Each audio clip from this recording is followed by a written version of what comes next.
Olá, esse é o CEAFcast, um canal de comunicação e informação produzido pelo CEAF do Ministério Público do Rio Grande do Sul. Este episódio consiste em um bate-papo sobre a importância da participação feminina na política, alertando sobre os prejuízos das candidaturas fictícias e destacando as medidas legais existentes para combater essa prática.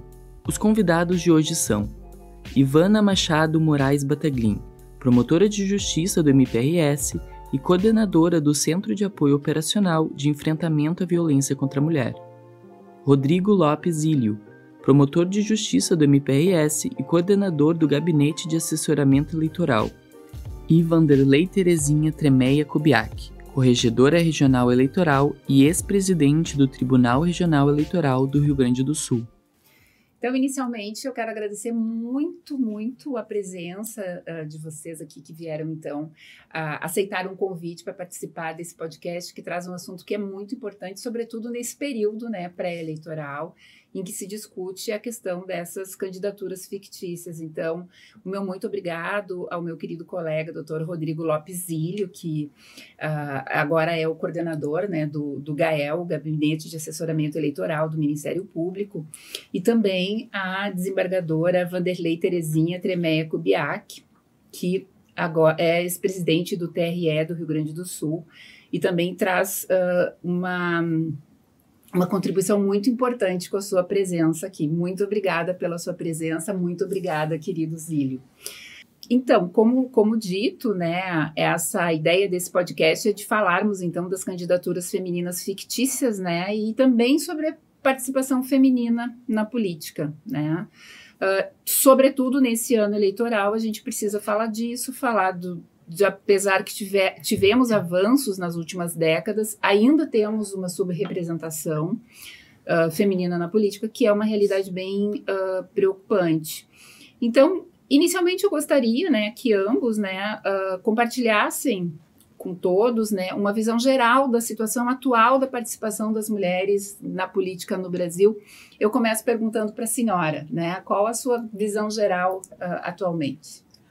Primeiramente, eu quero agradecer esse espaço de fala, porque é um tema que é muito caro ao Tribunal Regional Eleitoral e já há algum tempo que nós estamos trabalhando nisso. E agora, na gestão do desembargador Voltaire de Lima Moraes, ele criou esse comitê de enfrentamento, né, à questão da fraude à cota de gênero. E então, acho que todas as informações, principalmente nesse período eleitoral, são importantes justamente porque o objetivo é prevenir, né?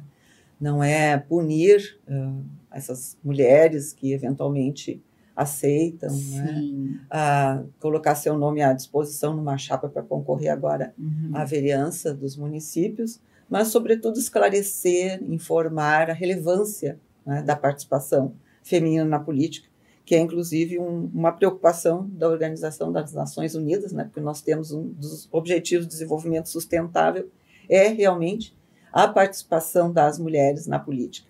E o que nós vemos aqui no Brasil? Nós temos um eleitorado composto por 53% de mulheres. Entretanto, esta maioria não se reflete no resultado das urnas. Claro que ali nós podemos pensar nisso sob vários aspectos, né?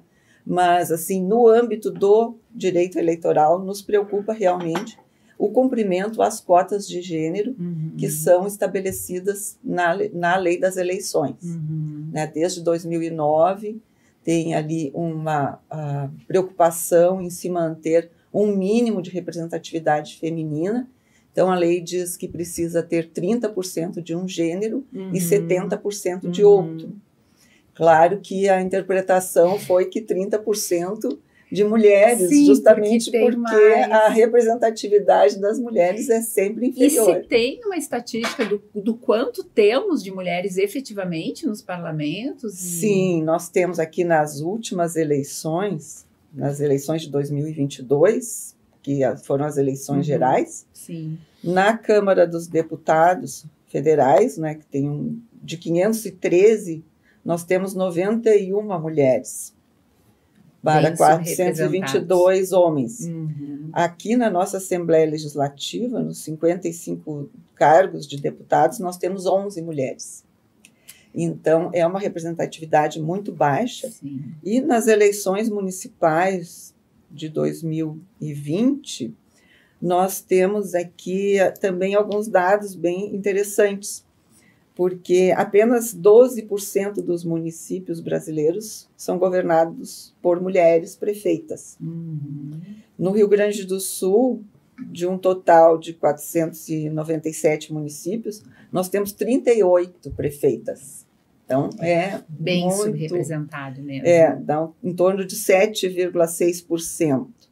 Se nós considerarmos o executivo, contando nos municípios que nós temos vice-prefeitas, então subiria para 87%. Mas prefeitas, apenas 38 no Rio Grande do Sul.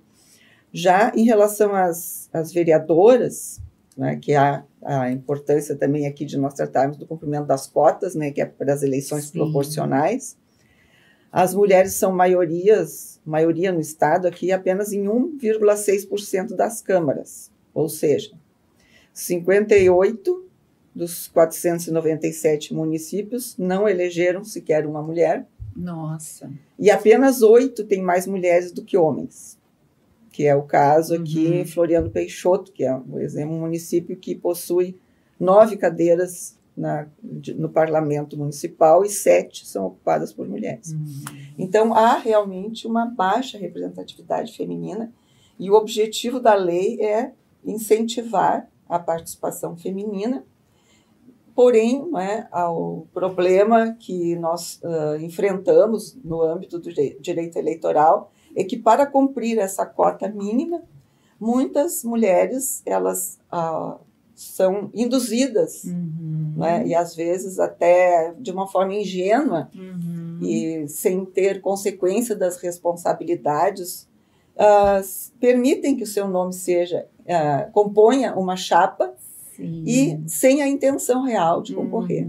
E não é isso que se quer. Isso né? é que Nós queremos que Sim. a representatividade feminina realmente seja real, né? Que as mulheres disputem com responsabilidade, com consciência, e sabendo da importância de nós termos a representação feminina nas casas legislativas, que são onde são elaboradas as leis, que impactam diretamente a vida de todos nós, especialmente a vida das mulheres. As políticas públicas ligadas às mulheres, claro. Isso é o que nós chamaríamos, então, de candidaturas fictícias, doutora? Exatamente.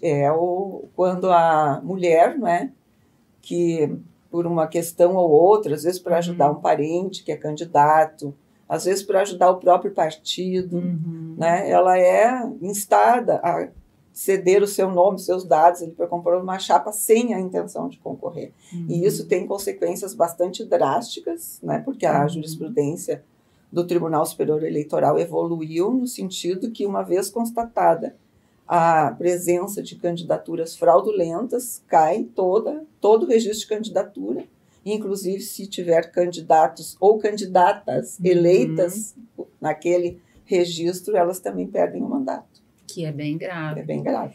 E eu perguntaria aqui para o colega quais são de que forma se consegue detectar essas candidaturas fictícias, assim, quais são os desafios para o Ministério Público nesse sentido?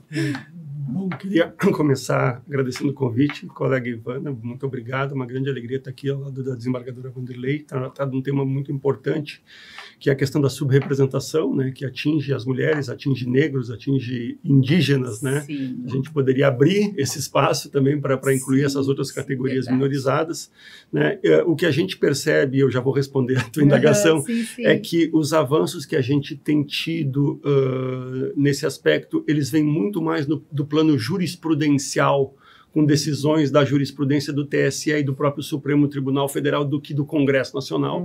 Então, a evolução é muito mais do plano normativo, do plano jurisprudencial do que normativo, quero dizer, porque o legislador ele previu, como falou a desembargadora Wanderley, que das vagas requeridas os partidos têm que observar a proporcionalidade de no mínimo 30 e de no máximo 70 por gênero, para ser politicamente mais adequada à fala, né? Mas não falou, por exemplo, que hoje não se faz candidatura sem dinheiro, de modo que não adianta só obrigar a um mínimo de candidatura do gênero feminino, você tem que dar condições para que aquela candidatura seja viável. Sim. Ou seja, tem que dar estrutura e valores financeiros para que ela possa competir em igualdade de condições com os demais. Então, veja que foi o papel da jurisprudência dizer que do número de candidaturas requeridas do gênero feminino, há que receber valores de recursos públicos em quantidade semelhante. Então, por exemplo, se tem 30% de candidaturas femininas, vamos pegar o mínimo legal, 30% dos recursos dos fundos públicos, fundo partidário e fundo especial de financiamento, tem que ser direcionado para essas candidaturas. Se for 40%, 40% dos recursos tem que ser carimbados. E o espaço do horário eleitoral gratuito, que é uma forma de financiamento público indireto, porque é custeado com renúncia de compensação fiscal, né? Também tem que ser destinado às candidaturas femininas na mesma proporcionalidade. Então, vejam que o legislador se preocupou só em assegurar registro do número de vagas requeridas, mas a questão do financiamento público e do espaço do horário veio só por decisão de jurisprudência, depois que veio emenda, né, a Constituição, para dizer que sim, os recursos públicos têm que ser no mínimo de 30%. Então, acho que esse é um ponto a ser enfatizado, né, porque muitos criticam o Poder Judiciário de protagonismo, de ativismo, mas nesse espaço de políticas públicas afirmativas, se não é o avanço feito pela jurisprudência, o legislador, ele tem o legislador eleitoral, mais precisamente, ele trabalha com a ótica da autopreservação. Sim. Ou seja, por que eu vou mudar regras do jogo se essas regras do jogo já me beneficiam? Claro. Então, ele não quer avançar Com naquilo certeza. que pode levar a perda de espaço, Sim. perda de poder. De modo que aqui, então, ele foi levado a reagir por força de uma decisão da Justiça Eleitoral e do Supremo Tribunal Federal. É o primeiro ponto que eu acho importante, né, a gente destacar. E para responder a sua pergunta da questão da identificação, né, como se identifica uma candidatura feminina, né, fraudulenta, no caso, e a gente tem esse cacuete de falar feminina fraudulenta, justamente o legislador não falou isso, mas a realidade ela tem demonstrado. Se impôs, a realidade se impôs. Na verdade, são 3 critérios básicos assim, para identificar uma candidatura fictícia ou laranja, né, que são termos intercambiáveis. É o mau desempenho eleitoral no número de votos, ou seja, a votação zerada ou ínfima ou irrisória. Às vezes tem situações em que a candidata não chega nem a votar nela mesma, né, porque ela nem sabe que é candidata, às vezes também, né? Registram ela sem o consentimento dela e acaba que ela acaba não fazendo votos expressivos. Então, a primeira questão é a votação irrisória ou zerada, enfim. Segunda situação é a ausência de atos efetivos de campanha. A candidata não faz atos de campanha, não faz propaganda eleitoral, nem nas redes sociais, que é uma propaganda gratuita. Ela acaba se manifestando nas redes sociais em benefício de um adversário, às vezes, que é o marido, que é o, enfim, que é o presidente do partido, né? E a terceira situação, já falei do desempenho eleitoral, já falei da propaganda, né, da atos de campanha, é a questão do financiamento de campanha. Ela não recebe financiamento de campanha expressivo, ela tem movimentação de recursos financeiros padronizada, ou seja, todas as candidaturas de mulheres receberam doações estimáveis em dinheiro em valores de 50 ou 100 reais. Quer dizer, não existe movimentação real naquela campanha. Elas são padronizadas. Então, veja que se coloca como critérios 3 pontos essenciais de uma campanha eleitoral, que é o ato de propaganda e de engajamento de campanha, que é o financiamento de campanha e é o resultado do desempenho eleitoral. Havendo a demonstração desses requisitos, que não necessariamente são cumulativos, tudo vai depender das circunstâncias do caso concreto, toda a chapa daquela agremiação ou daquela federação, como queiram, acaba sendo punida de modo conjunto. Ou seja, não vai se punir tão somente a candidatura que se apresentou como laranja ou que foi usada como laranja, mesmo os candidatos que não participaram ou não tenham tido ciência daquilo, perdem o mandato.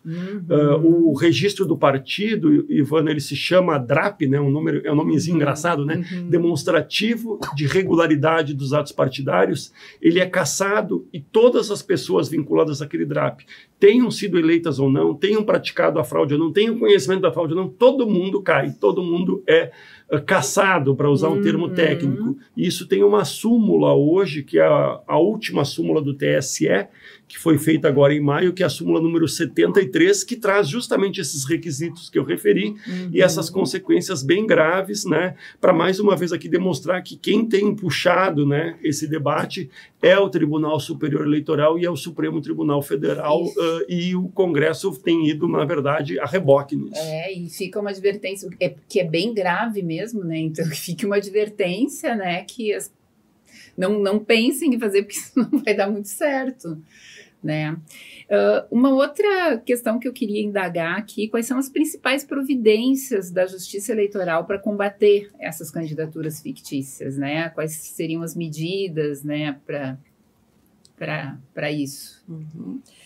Nós temos aqui, no âmbito do comitê, como eu referi no início, o objetivo de esclarecer e prevenir, para que nós não tenhamos casos, né, que sejam levados à justiça, porque o Ministério Público ou os interessados, né, em combate, no caso, adversários políticos, né, eles levam a conhecimento ou do Ministério Público, ou os interessados mesmo entram com a própria ação.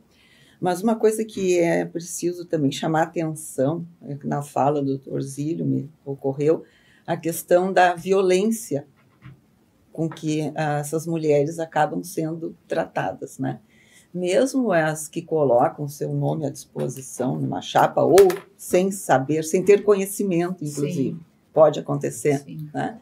Então, a importância de se analisar muito especificamente, caso a caso, como bem comentou o Dr. Zílio, porque a súmula ela é bastante dura, né?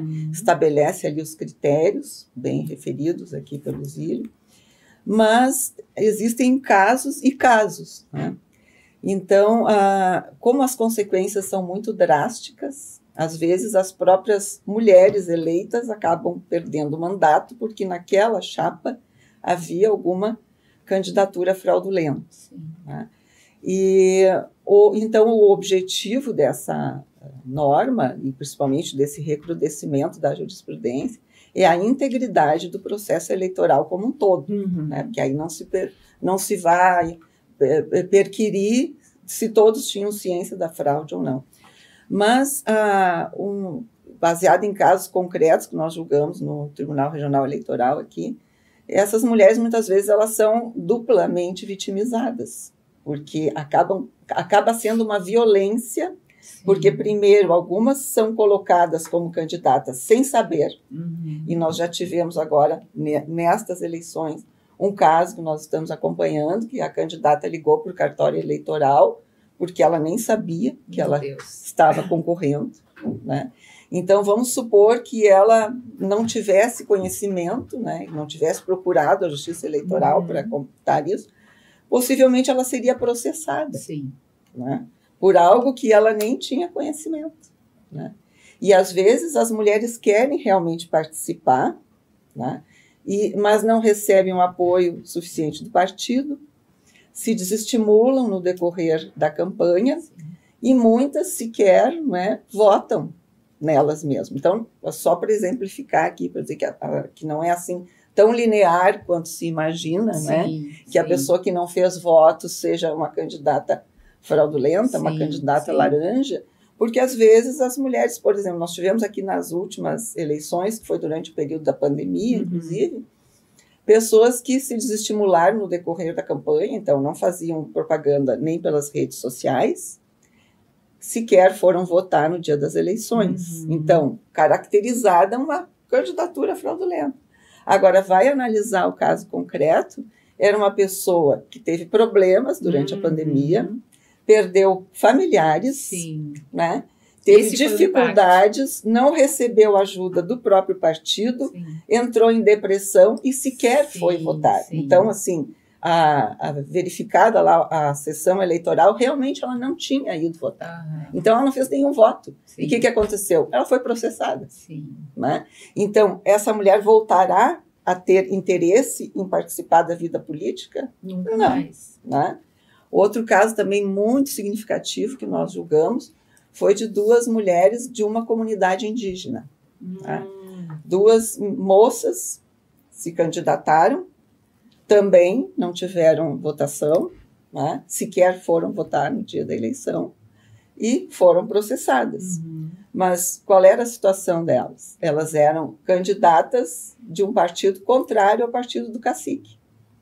Então, ele proibiu sim, que elas fizessem campanha. Sim, é uma questão cultural. Não permitia que elas saíssem de casa, sob pena de elas serem expulsas da aldeia, sim, e sequer elas foram votar. E elas, ouvidas no processo, não, realmente nós tínhamos a intenção de concorrer, mas não nos foi permitido fazer sim, campanha e sequer sair de casa para votar, senão seriam expulsos da aldeia. O que aconteceu? Foram processadas. Então, assim, é muito delicada a situação da mulher, né? E não pode também nós olharmos simplesmente sob a ótica objetiva dos requisitos. Sim, sim. Desembargadora...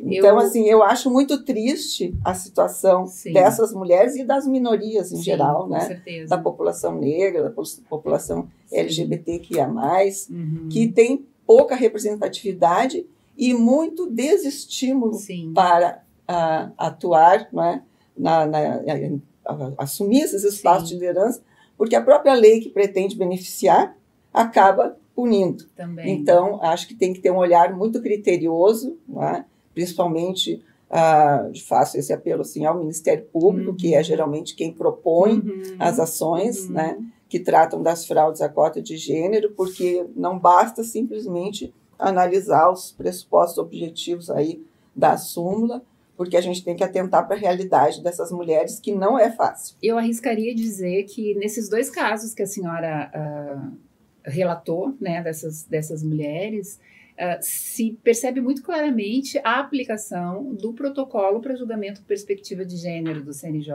né? Porque é isso, é ter uma perspectiva de gênero ao analisar o caso concreto. Né? É exatamente isso. Esse olhar exatamente, sobre a situação real dessas mulheres. Exatamente. Então, isso é bem importante. Parabéns pela observação, isso nos ensina muito. E nessa linha, até aproveitando que a desembargadora colocou, acho que um ponto interessante é justamente a dosagem em relação a essa situação. A gente não pode, evidentemente, fechar os olhos em relação à questão da fraude à cota de gênero, ela é uma realidade posta e que tem que ser combatida, mas a gente tem que ter o cuidado, né, na linha do que foi bem colocado, para tentar analisar o contexto fático sempre, porque nós temos alguns perigos em relação a uma grande... digamos assim, um grande rigorismo em relação ao caso concreto. Eu vou explicar o que eu quero dizer de outro modo. Eu disse antes que, constatada a fraude à cota de gênero, a consequência é a cassação do DRAP, ou seja, todos os candidatos são prejudicados, então todos os eleitos daquele partido seriam retirados e assumiriam os suplentes conforme a votação do quociente eleitoral. E o que tem acontecido algumas vezes, né? É que algumas vezes na fraude à cota de gênero se caça todo mundo e estavam eleitas mulheres que não tinham nada a ver com a fraude e os suplentes são homens. Então, a pretexto de combater fraude à cota de gênero, a consequência prática é colocar mais homens no lugar de mulheres. Isso acontece de vez em quando. Então, o TSE tem debatido em relação a isso. Na verdade, eu tenho acompanhado alguns julgados e existe uma tese no sentido de tentar fazer uma interpretação da súmula no sentido de que não haveria possibilidade de caçar todos daquele DRAP quando... na consequência, né, houvesse colocação de mais homens que mulheres. Atingir mais as mulheres. Houve um debate em relação a isso, 4-3, o TSE manteve a súmula, foi coisa de 15 dias atrás, mas é algo que está no radar do Tribunal Superior Eleitoral. Porque o que a gente tem que aprender também, e acho que isso é a vivência diária, né? Que quanto mais recrudescido for essa situação, há um efeito bem complicado, que é o legislador poder retroceder em relação a alguns avanços. Explico também isso. O novo Código Eleitoral está sendo debatido, tá? O novo Código Eleitoral, ele pretende condensar todas as leis eleitorais numa só, com 900 artigos, tá? E um dos projetos que o senador Marcelo Castro, que é o relator do Senado, porque ele já passou pela Câmara, ele está no Senado, né? Trouxe, né, desembargadora Ivana, foi excluir a previsão de a fraude à cota de gênero, justamente com a argumentação de que nem sempre ela beneficia, né? Então, assim, no primeiro relatório que ele propôs no Senado, não tinha mais previsão de fraude à cota de gênero. E a argumentação dele foi o seguinte: olha, muitas vezes a fraude à cota de gênero prejudica as mulheres, então eu não vou colocar isso. Na verdade, daí houve uma resistência de vários setores da sociedade, mas o que eu quero dizer é que a gente tem que também ter inteligência em aplicar essa regra para que a gente não possa ser prejudicado lá na frente. Porque a gente, quanto mais rigoroso e menos a gente fizer menos análise dos contextos fáticos, como foi colocado pela desembargadora Vanderlei, a consequência é que o legislador pode ter aí um pretexto, aí um argumento para acabar de vez com essa reserva. E aí a gente teria um retrocesso de 30 anos, mais ou menos, nisso. Com certeza. Então, acho que também a gente tem que ter o cuidado em relação a isso. E no TSE tem esse debate mesmo de flexibilização ou não em relação a esses argumentos, né, de ser rigoroso ou não, né, sobre tudo isso, né? É justo, a pretexto de combater fraude à cota de gênero, eu ter como consequência a retirada das mulheres para a colocação de homens? Essa é a pergunta. Exatamente. Né? E é uma pergunta de difícil resposta. Não é tão simples assim. É algo a se construir, até porque a gente tem que pensar também que é algo que é relativamente novo, que é a questão da violência política de gênero, né? Que também é uma coisa que está se construindo, né? E é muito importante. Né, e é uma resposta que não é tão fácil. Né? Não é. Nada fácil. Eu também queria perguntar a respeito da atuação do Comitê de Enfrentamento à Fraude à Cota de Gênero, né? Como é que tem sido, como é que funciona a desembargadora? Nós temos trabalhado muito, como eu falei, em questões preventivas, buscando orientar, né, o Tribunal Regional Eleitoral, que tem uma parceria de mais de 20 anos com a AGERT, e todos os anos eleitorais se percorre o Estado para informar, né, principalmente para os meios de comunicação, o que pode, o que não pode. Né? E nós aproveitamos também para fazer essa divulgação a respeito da importância, né, de realmente cumprir a legislação, né, conscientizando as mulheres de que é importante a participação feminina, né? Não é só para cumprir aqueles 30% ali do registro de candidatura, mas porque realmente é importante a participação de todos. Se nós queremos viver numa democracia, a democracia pressupõe que todos estejam representados nos espaços de poder. Com certeza. Principalmente nas casas legislativas. Com certeza. Que é, como falaste antes, é onde são feitas as políticas públicas, né? Que impactam a vida de todos nós. De todos. Mas eu ousaria dizer, e assim, direito eleitoral não é de forma alguma a minha especialidade, muito pelo contrário. Por isso que eu, né, quis trazê-los aqui para aprender um pouco e compartilhar esse conhecimento com quem vai assistir o podcast. Mas me parece que essa subrepresentatividade, ela também é um resultado da própria violência política de gênero. Eu admiro muito as mulheres que enfrentam isso, porque essa violência ela é muito presente. Ainda que não configure um crime, né, ela é presente. A gente observa isso nas notícias de redes sociais, enfim, todo dia tem alguma notícia e ela às vezes é invisível, né, as próprias vítimas não percebem. Mas eu acredito, me corrijo, estou certa, e essa é uma das causas dessa subrepresentatividade, desembargadora? Eu acho que são múltiplas causas. Né? Primeiro, uma questão cultural, né? Porque o voto feminino ele é recente, Sim, tem 92 anos. Isso é bem recente, E na história. a paridade de tratamento de gêneros é muito mais recente ainda, porque veio com a Constituição Federal praticamente, né? Então, tem essa questão cultural e dos estereótipos também, né? Porque a mulher é mais frágil, a mulher não entende de política, né? São espaços de poder, assim, é coisa de homem, exatamente. Né? Então, é muito recente, né? Mas há também, e é importante destacar isso, porque há muita pesquisa no assunto, a questão da violência no ambiente político, né?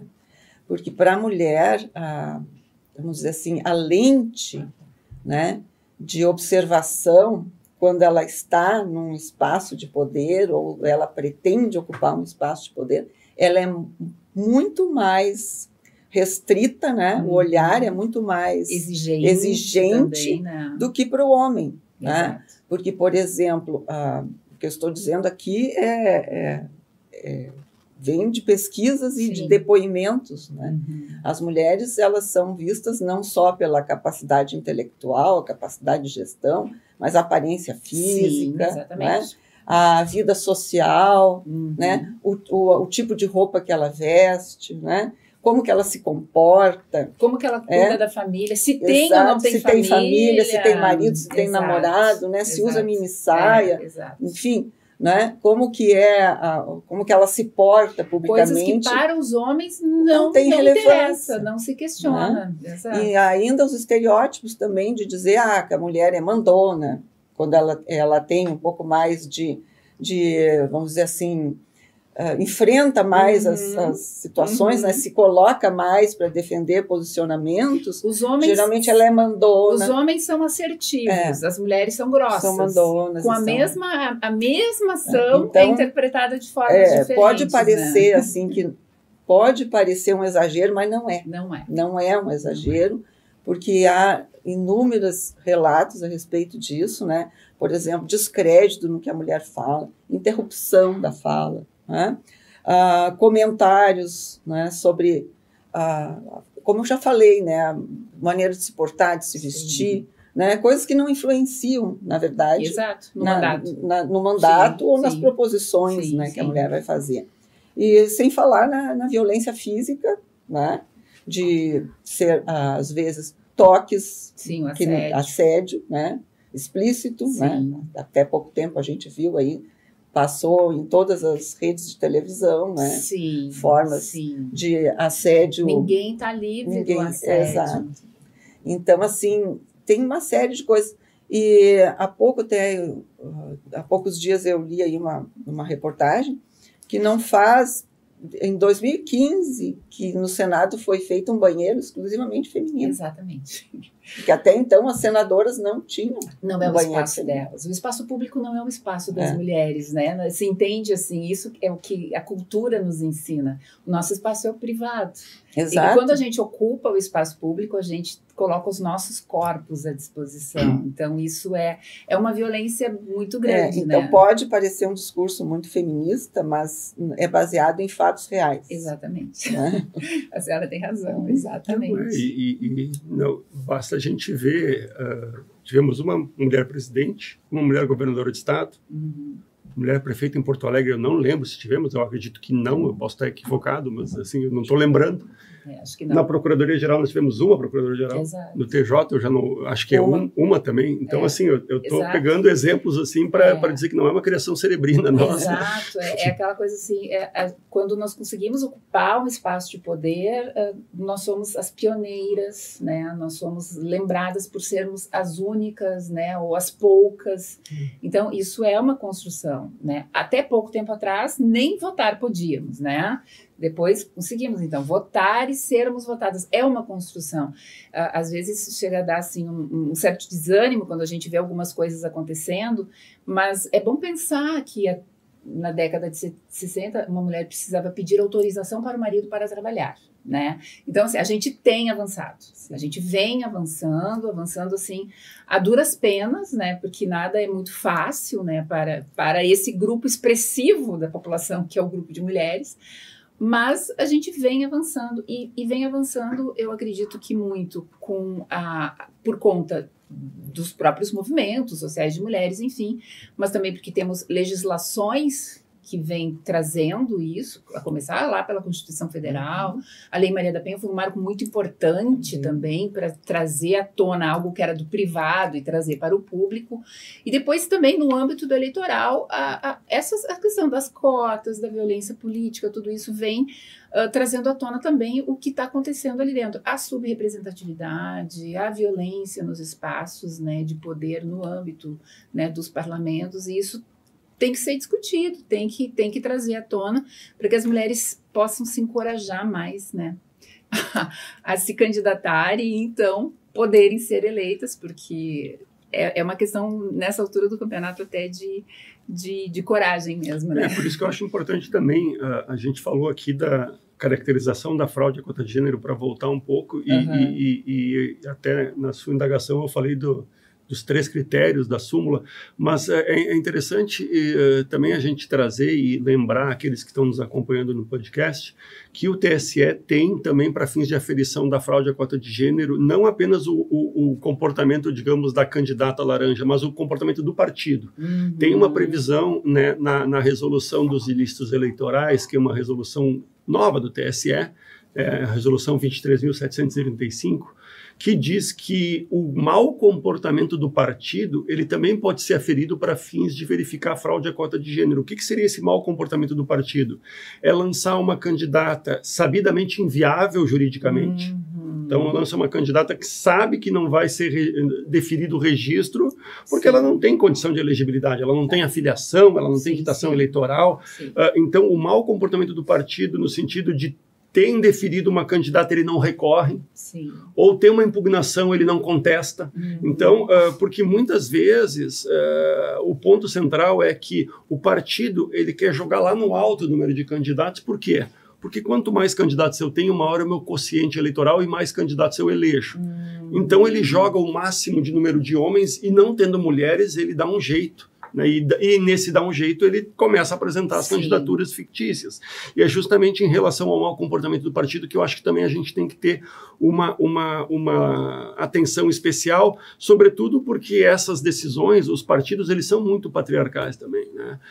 Uma das críticas que se faz muito no direito eleitoral é que os recursos públicos de campanha, e quando eu falo de recursos públicos aqui eu quero ser específico em relação ao FEF, que é o Fundo Especial, como é que é feita a distribuição do Fundo Especial de campanhas? É a direção do partido que vai lá, né, os caciques, para a gente traduzir, que vão dizer quem ou onde vai receber. E aí eles podem concentrar naquilo que tem maior densidade, né, e aí é um critério de autonomia partidária, e se coloca as candidaturas femininas sempre no segundo plano. E mais uma vez aqui o TSE vem bem. Por quê? Porque o TSE diz o seguinte, olha, do número de candidaturas registradas, eu tenho que ter proporcionalmente dinheiro público investido. O que os partidos faziam, Ivana, nas eleições de 2020? Eles deixavam para jogar o dinheiro público nas candidaturas femininas na última semana do pleito, porque eles tinham que fechar as contas. Aí o TSE disse, não pode ser assim. Então o TSE, por resolução, está obrigando que os recursos carimbados, que a gente chama, que são recursos para candidaturas femininas, têm que ser aplicados até dia 30 de agosto, porque os partidos estavam colocando no sábado do dia da eleição. Quer dizer, era para nada, era só para aprovar contas. Então teve que o TSE, mais uma vez, porque o legislador não faz isso, dizer que é 30 de agosto o prazo final. O legislador não coloca, por exemplo, que tem que ter um mínimo de mulheres nas representações partidárias, que são quem decide onde vai o recurso público. Quando ele cria o crime de violência política contra a mulher, ele esquece a violência política partidária. Deixa de fora as pré-candidatas. Deixa de fora as pré-candidatas, exceto se for candidata à reeleição. Então vejam que não é uma coisa exatamente fácil em relação a isso, porque a legislação ela é muito lacunosa. Né? Naquilo que tem, é lacunosa. É verdade. E aí a jurisprudência que vai tentando, né? Vem para isso. Eu perguntaria também, assim, né, para encerrar, uma pergunta difícil, mas ao mesmo tempo cheia de esperança, né? Quais seriam, então, as medidas que nós poderíamos pensar, né, com base na experiência de ambos, para promover a participação feminina na política e quais são as perspectivas futuras? Bem, nós temos assim uma esperança aqui num PL que tramita no Senado, não, na Câmara dos Deputados, é o PL 763 de 2021, que, considerando que essa política que prevê no mínimo de 30% de candidaturas femininas, né, não tem se mostrado suficiente para que realmente essas mulheres cheguem, né, aos espaços de poder, a participação igualitária, ou pelo menos o menos desigual possível, né? Então, há um projeto de lei aqui que já passou pela Comissão de Direitos Humanos da Câmara dos Deputados, que prevê a reserva de 30% de vagas nos parlamentos. Não de candidaturas. Não de candidaturas, de cadeiras na Câmara dos Deputados, nas Assembleias Legislativas e nas câmaras municipais. Então, aí já seria num momento posterior, né? Seriam eleitas, né? As mulheres teriam que ocupar no mínimo 30% das cadeiras dos espaços legislativos. Então, talvez aí se consiga, né, com essa outra política afirmativa, mais afirmativa, né, de conseguir reduzir um pouco essa diferença. E, claro, fica ainda em aberto a questão dos grupos minorizados, né? Sim, os demais. Demais grupos, mas, enfim, em relação às mulheres é um avanço que talvez venha a diminuir realmente, né, essa diferença tão gritante que existe na representatividade feminina. Eu acho que nessa linha do projeto de lei, eu insisto, eu acho que a legislação ela é omissa, tem uma anomia muito forte nas estruturas internas dos partidos políticos. Eu acho que o legislador, é interessante, né? Ele previu para as eleições, mas ele não prevê para o próprio partido isso, né? Então, para mim é uma incoerência enorme isso, né? Então, acho que nós teríamos que avançar no sentido de reservas para estruturas de poder dos partidos políticos, porque é ali que as questões são decididas e debatidas, e ali não tem mulher para defender o espaço, né? E eu acho que também é uma questão muito transdisciplinar, né? Que, na verdade, a gente tem que apostar também em políticas educativas. Esses comitês, como o Tribunal Gaúcho tem feito, eu acho que tem um papel importante em relação a isso. Acho que a questão de vender essa imagem também junto à imprensa é importante, né? Não se consegue nada hoje sem luta e sem pressão, né? Então, acho que todo esse conjunto, acho que dialogaria positivamente o projeto que a desembargadora falou de reserva de cadeiras mesmo, né? É interessante e eu até ia comentar, mas ela já se antecipou, que quando a gente fala de subrepresentação, tem os negros e indígenas, né? E veja que o legislador não prevê reserva de vagas para negros e tampouco para indígenas. Nós temos consulta do TSE recente dizendo que, se lançarem candidaturas indígenas, eles têm que ter recursos públicos proporcionais. É uma resposta de consulta do TSE, que o TSE nem disse se vai ser aplicado para 2024, ainda a gente está esperando, a eleição está aí já, mas não temos resposta. E candidaturas negras, recentemente, é que foi colocado, né, no texto daquela emenda 134, que foi agora, da semana passada, né, que vai ter um mínimo de 30% de candidaturas, de recursos públicos para candidaturas negras e pardas. Só que tudo no Brasil é complicado. Por quê? Porque quando o legislador coloca mínimo de recurso, ou o TSE exige mínimo de recurso, os candidatos começam a retificar a declaração de cor, né? Que é uma coisa que a gente tem visto de modo assustador, desembargador, esse ano. As pessoas a vida inteira foram brancas e agora viraram pardas ou viraram negras. Por quê? Porque, na verdade... e isso é muito difícil, Ivana. Por quê? Porque a gente trabalha com a questão da autodeclaração. Sim, sim. Não é uma questão fácil. Essa heteroidentificação, assim, não é singelo. O próprio debate das faculdades, das cotas, o Supremo já se debateu em relação a isso, né? Então, o que eu queria alertar aqui também é que a gente sempre tem que cuidar em relação à disfuncionalidade da aplicação das regras, né? Sim. Porque quando a gente está trazendo o mínimo de 30% de recursos públicos para negros, a disfuncionalidade é que todo mundo hoje virou negro ou pardo para receber recurso público. Sim. E como é que você rebate isso juridicamente? Como é que você vai fazer uma banca para dizer se a pessoa... É uma coisa muito complexa. Infelizmente. É uma coisa muito complexa. Então, assim, eu só estou colocando aqui, talvez eu devesse até ter uma mensagem de mais otimismo no final, mas só para colocando aqui o grau de... pensar, né? O grau de dificuldade disso tudo, né? Sim. Porque uma coisa, embora o tópico aqui seja a questão da mulher, as categorias subrepresentadas, elas têm que ser tratadas de modo igual. E tem questões que são também interseccionais, né? A gente está falando mulheres negras, né? Se as mulheres são subrepresentadas, as mulheres negras, mas as mulheres indígenas também, tanto é que as que existem, a gente sabe até quem são, sabe o nome, conhece, porque é uma outra, né? Exato. Então, só para encerrar, no sentido que sim, acho que as propostas legislativas são importantes, mas eu não tenho ilusão de que só isso vai adiantar, né? Quer dizer, a gente tem que contar com abnegados, como a questão da desembargadora que trabalha, como você também que trabalha em relação a isso, Ivana, acho que é importante. E tem que, acho que, apostar muito na educação das pessoas, porque às vezes a gente tem que desenhar e explicar para as pessoas. Porque está tão introjetada essa coisa de que a mulher tem uma dupla jornada e que está tudo bem se ela estiver fora de espaço de poder, que se a gente não ficar batendo nisso, e explicando que isso não é natural... Já foi até a redação do Enem.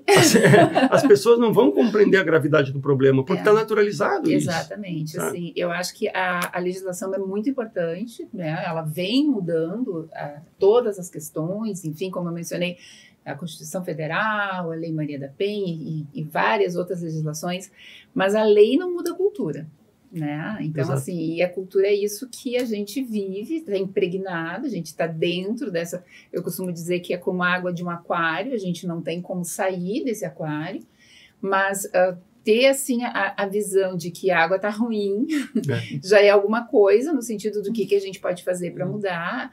E então, assim, ver, né, que há movimento sendo feito já dá uma certa esperança, né? Então, eu fico muito feliz, né, de saber que avançamos, né?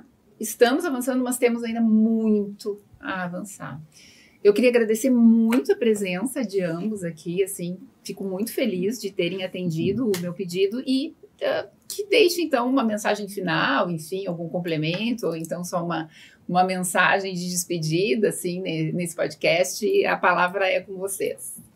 Eu quero agradecer esse espaço, muito importante, e reforçar que o objetivo do Comitê de Enfrentamento à Fraude à Cota de Gênero do Tribunal Regional Eleitoral é estimular a participação feminina na política. Não tem o objetivo de buscar, de punir, não é esse o propósito. Sim. Nosso propósito é fortalecer as mulheres que estão realmente interessadas em colocar seus nomes à disposição do eleitor, né? E a essas mulheres nós estamos oferecendo nosso apoio, né? A estrutura do comitê, da própria ouvidoria da mulher, né, que nós temos também no tribunal, a ouvidoria de raça, gênero e diversidade, todos esses canais à disposição para que as mulheres se sintam realmente seguras para poder concorrer. Ai, que bom. Muito obrigada, desembargadora. Também agradecer, Ivana, o convite, né? Uma satisfação poder falar com você, com a desembargadora Vanderlei, com nossos ouvintes aí que estão nos acompanhando. Dizer que o Ministério Público, em relação a essa questão da cota de gênero, vai estar atento e eu acho que o recado final mesmo é que as pessoas têm que compreender, e as pessoas, eu falo aqui a sociedade como um todo, que nós temos que encarar a participação feminina, e aqui eu já coloco negros e indígenas também, como um passo natural para que a nossa sociedade seja de fato igualitária, né? Não adianta botar na Constituição que a nossa sociedade vai ser objetiva ser justa, livre e igualitária e negar o básico, que é o acesso das pessoas na participação política. Então, basicamente, acho que esse é o recado.